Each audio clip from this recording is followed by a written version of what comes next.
Roscoe C. Arbuckle, Fatty to his fans the world over, was the most financially successful comic of the silent screen era. A master physical comedian whose talents far outweighed his size.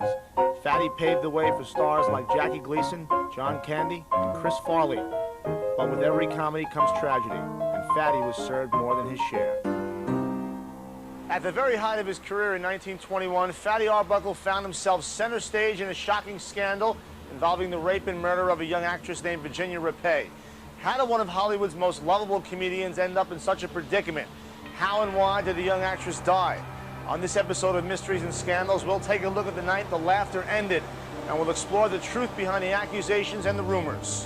When he landed on poor Virginia, he crushed her bladder. We'll recount the public's volatile reaction to the Arbuckle scandal.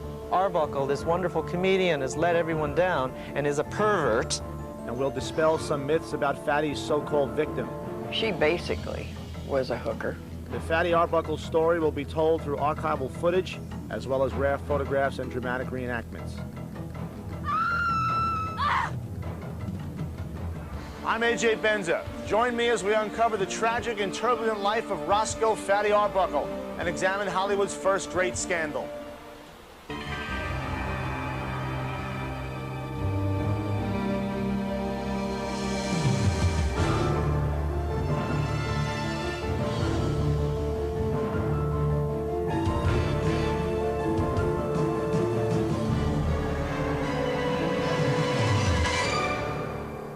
The ashes of 46-year-old Fatty Arbuckle were scattered in the Pacific Ocean on June 29, 1933.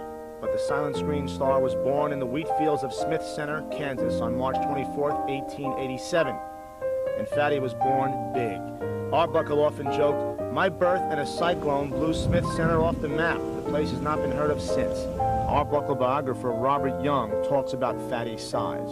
The legend is that he was about 14 to 16 pounds. When his brother looked at him, he fled the room. Fatty's brother Clyde confirms. And there was my mother lying in bed, and you just come up and see your new brother. And he's there with that little fat ball, and he held his eyes like that. At the turn of the century, when Fatty was 2 years old, his father, William, moved the family to Santa Ana, California. By the time he was 8, a jovial Fatty had found his calling. He took to hanging around the Santa Ana Opera House. And he hung around long enough to be asked to join the company. William Arbuckle didn't particularly care for the theater. And when Roscoe went into it, William delighted in making fun of him and didn't think he'd ever become anything in the theater. Mother said my father was too rough on him. It was especially rough on the young boy when Fatty's father abandoned the family and moved to San Jose. Another tragedy followed soon after when Fatty's mother died. Eventually, he was sent to live with his neglectful father, but when Fatty arrived in San Jose, nobody was there to greet him at the train station. His father, a few days earlier, had moved away again. Film historian Brian Anthony explains. And he went into a restaurant, a bar kind of tavern, where somebody took pity on him, let him live in the back. He would sweep out the floors. And so he was on his own from a very early age. Fatty eventually found his way into local vaudeville gigs, and he stole the show. He did a singing number, but he wouldn't get off, and the proverbial hook came out, and he eluded the hook all over the stage, which got the audience laughing and everything. And then he went into a soft shoe dance, and then he wound up falling into the orchestra pit and on the bass drum. And it was such a hit that they kept it in. He won the $5 that night. As his theatrical career flourished, Fatty moved to Long Beach, California. In the summer of 1908, while riding a streetcar, the 21-year-old Fatty met a 17-year-old actress named Minta Durfee. She reportedly told him, "I don't like fat men and I don't like blondes." Well, never underestimate the power of a blonde fat guy who could sing. All it took was one serenade from Fatty. They formed an act, and a few months later, the couple married. In 1913, the comedy team of Fatty and Minta was bound for Hollywood. It wouldn't be long before Fatty made the move into pictures. Arbuckle just walked in, and he saw this big guy with white hair spitting tobacco, and he said, "You, be here tomorrow morning, you start." And Arbuckle thought it was a joke. He didn't realize that was Max Sennett, who just looked at him and said, "Okay, I'm going to give you a chance." And he came the next morning, and they put him in a movie. Max Sennett ran Keystone Studios, home of the famous Keystone Cops. Sennett took a shine to Fatty and gave the comedian his ticket to fame by casting him in the popular Two-Reelers. It was also at Keystone Studios that Fatty met another soon-to-be famous comic, Buster Keaton. Keaton's wife, Eleanor, says the two funny guys became fast friends. They just liked each other, I guess, from the beginning. They'd play practical jokes that wouldn't really ever hurt anybody. And this one time when they were in San Francisco, Buster took his shoes off and rubbed them around on the windowsill outside and got them dirty. And then he did a handstand on top of Roscoe's shoulders, and Roscoe balanced him. And he walked up the wall and all the way across the ceiling and down the other side and left dirty shoe prints. Wonderful things like that. Fatty was having fun, and why not? He was on the fast track to stardom. In less than a decade, Fatty had gone from a $5 a day bit player to Hollywood's first $1 million man. Author Andy Edmonds tells how. And the bidding war went up and up and up with all the studios until the final contract was $1 million a year. I mean, imagine that, $1 million a year. Paramount won that $1 million bidding war, making Fatty the highest paid performer of his time. Plus, he was given complete creative control over his films. There was one catch. He'd have to renege on a promise made to his wife, Minta. He finally admits to her, well, Minty, I've signed this contract, I'm going to go into films, and you're not a part of it. This is just for me. And Minta was crushed. His marriage was basically over, but Roscoe Fatty Arbuckle hit the big time. Fatty was making major bucks and enjoying the ride to the top. Nowadays, we'd say Fatty was fat. How long would it last? Well, when we come back, we'll look at the notorious incident which plummeted Fatty from the heights of superstardom to the depths of ridicule and despair.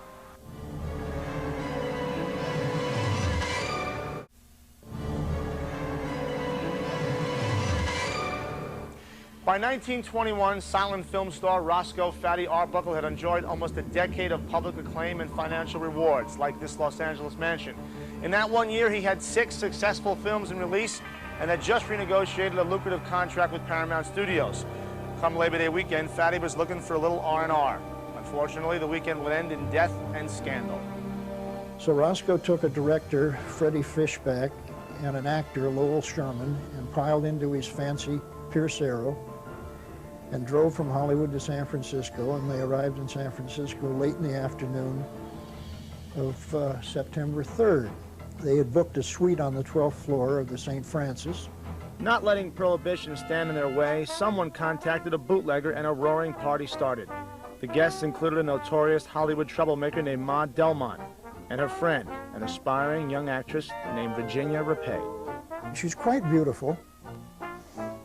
She became a model, and she was first known for having her picture on the sheet music of Let Me Call You Sweetheart. So Virginia Rappe and Maud Delmont call up. Hi, we want to come up to the party. Now there's music, now there's women, now there's a party. There's giggling, there's drinking, there's, whispering, laughing, and everything else. And Virginia, as usual, had too much to drink. A short while later, Fatty reportedly tried to enter the bathroom, but something was blocking the door.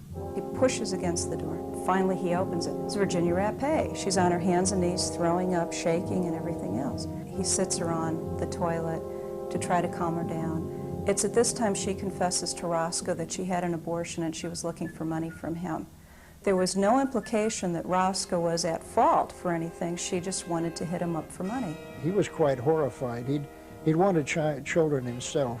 His first wife, Minta, had had 2 miscarriages. According to author Andy Edmonds, here's where the situation went from bad to worse. Now, Virginia Rappe is in and out of hysterics, in and out of screaming, tearing at her clothes. 2 women come in, knock on the door, listen, hear the screaming, rush in, they call in a doctor. He examined her. Virginia Rappe looks at Maud Delmont and points to Fatty Arbuckle and says, "He did this to me. Get him away from me. I don't want him near me." That statement alone later was taken out of context to imply that he had raped her. Roscoe hired another room and had her put in that room while the party went on. He figured she just had too much to drink. So he leaves her there. He took a steamer ship back to Los Angeles, thinking nothing unusual in San Francisco at all. 5 days later, on September 10th, 1921, Fatty learned of the consequences of his weekend in San Francisco. Two men from the sheriff's department in San Francisco had showed up at Roscoe's door in his West Adams house, and they said, "You are charged with murder, Virginia Rappe." He was floored. Maud Delmond became the star witness. Maud Delmond decided that she could make a buck by blackmailing Roscoe. Maud told the police that Roscoe took advantage of Virginia in her incapacitated state and raped her, tore her clothes off and raped her. And the police believed it. The press had a field day. The bigger the headlines, the more newspapers sold. When it came out in San Francisco that Roscoe Arbuckle was involved in a girl's death, the circumstances of which really weren't known, the press, particularly the Hearst press, they glommed onto the story like nobody's business and blew the story out of proportion. They talked to Maud Delmont, made front page news out of the thing. The truth didn't make good copy, so they ignored it and went on innuendo and supposition. Anybody that wanted their name in the paper, all they had to do was say, "Oh yeah, Roscoe Arbuckle did this, did that." And as long as it was negative and bad, they would print it. And all the big who-de-do headlines were in the San Francisco Hearst papers. Millionaire publisher William Randolph Hearst had unlimited power when it came to what was fit to print. Journalism professor Ken Waters says Hearst dictated which stories to cover. They would discount the truth in favor of continuing to do whatever it was that would attract the greatest readership. Frankly, the Arbuckle case was one of the first to be tried through the press. Sid Grauman owned Grauman's Chinese Theater, and he was showing Arbuckle's films. And he was a very close friend of Arbuckle's, and as soon as the scandal broke, Sid Grauman yanked all the films from his theater chain. Overnight, it seemed, Fatty Arbuckle's idyllic life had completely unraveled. His reputation was trashed, his career in ruins, and let's not forget he was charged with the murder of a rising young starlet. But just how naive was Virginia Rappe, and what really caused her death? Was she indeed a victim of Fatty's lust or rage, or was her pain-racked death an untimely and unfortunate coincidence? When we come back, the verdict.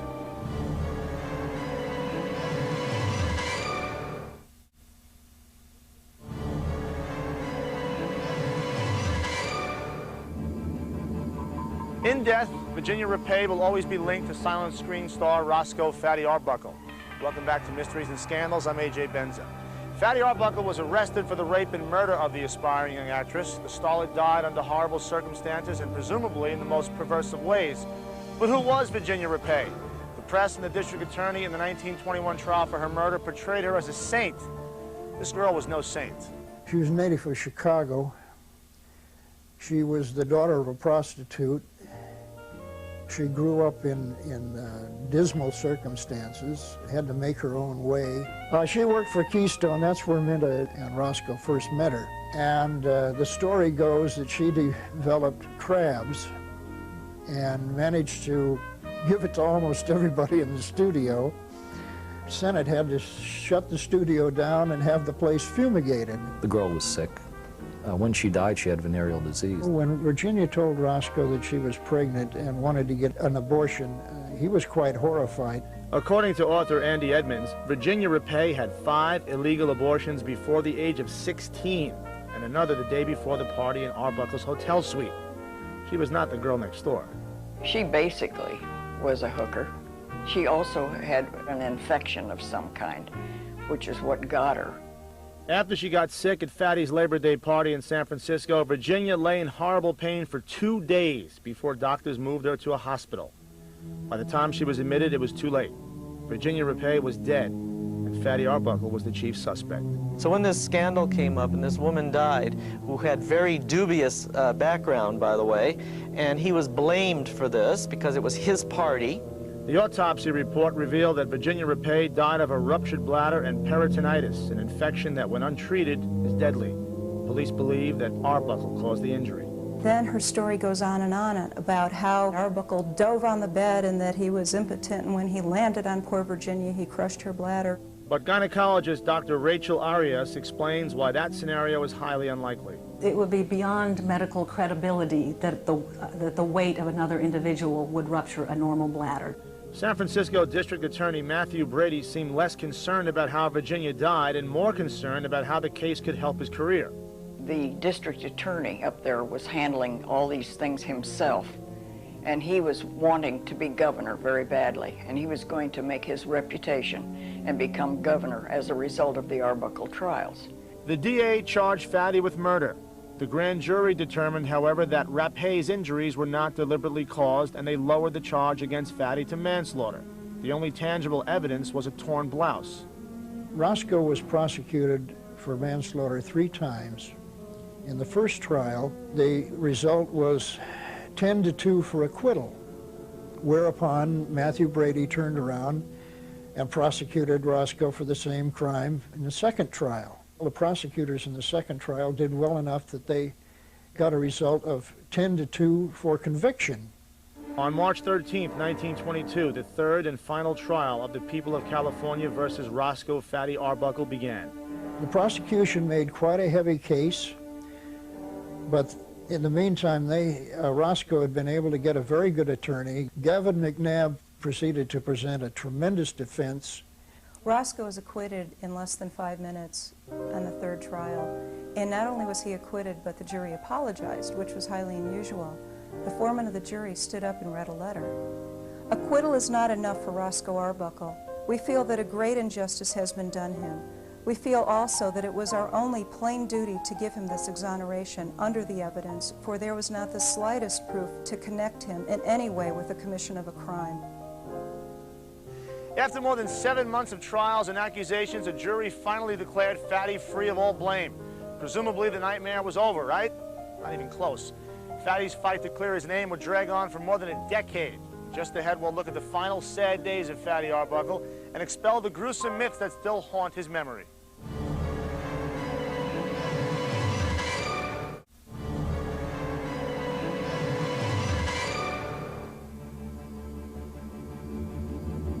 By 1922, Roscoe Fatty Arbuckle's film career, considerable wealth, and Hollywood reputation had been wiped out.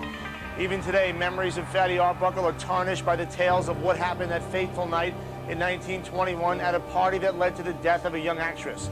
So let's clear some things up. What did not happen that night? There are 2 myths associated with Roscoe Arbuckle.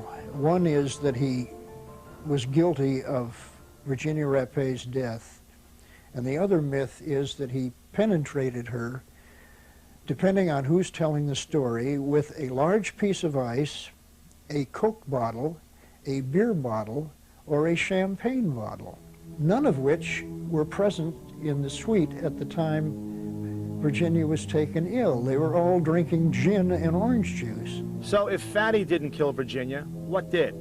The most logical explanation is that she died from a botched abortion. If an abortion had preceded the peritonitis, it's likely, given the state of medicine at that time, that instrumentation, perforation of her bowel or other organs are what caused her disease and death. Even though Fatty was acquitted, to many, he would always be guilty. The public turned against him. And that was the biggest crush of all, because he thought the public loved him and would understand and would believe him, but they didn't. This poor guy lost everything. The studio canceled his contract, cut off his salary, blacklisted him. They basically threw him to the wolves. He was innocent, but nobody wanted to hear it. He was very depressed, and everybody, his friends, tried to help. They hired him under assumed names, and you know, they kidded around with names like, at one point, they decided his name should be Will Be Good. He directed under the name William Goodrich, which was his father's name. William Randolph Hearst actually hired Arbuckle to direct a film. And Arbuckle supposedly said, you know, Mr. Hearst, why did you do this to me? Why did you print all those things? And Hearst supposedly replied, you know, nothing personal, son. We just do these things to sell newspapers. In 1932, he finally got a contract to do films again. After 11 years, he got in front of the camera, worked very, very hard. He finished a film one day in June of 1933, went out to celebrate his first wedding anniversary with his new wife. And there was talk about him doing features. And he went to a restaurant with friends and said, you know, this has got to be the happiest day of my life. Everything's on track again. They came home laughing over something. Roscoe went to bed while Addie took her makeup off, and she spoke to him and didn't get an answer. And she spoke to him again, and looked at him, had a smile on his face. He was asleep, but he was dead. He died in his sleep at the age of 46, a heart attack. And that was the end of the career of Roscoe Arbuckle. I think the most poignant statement came from his close friend, Buster Keaton, when he said that Roscoe literally died of a broken heart. He said once, you can lose everything except your good name, but if you lose your name, then you have nothing. And he lost his name. He lost his good reputation. His name was Roscoe Conkling Arbuckle, and he usually signed it Roscoe C. Arbuckle. And before the scandal, when people asked him what the C was for, he would say Conklin. And after the scandal, when they would ask him what the C was for, he'd say crucified. So there you have it, the truth about Hollywood's first great scandal. There was no drunken orgy, no Coke bottle. Fatty Arbuckle was simply a victim of fame.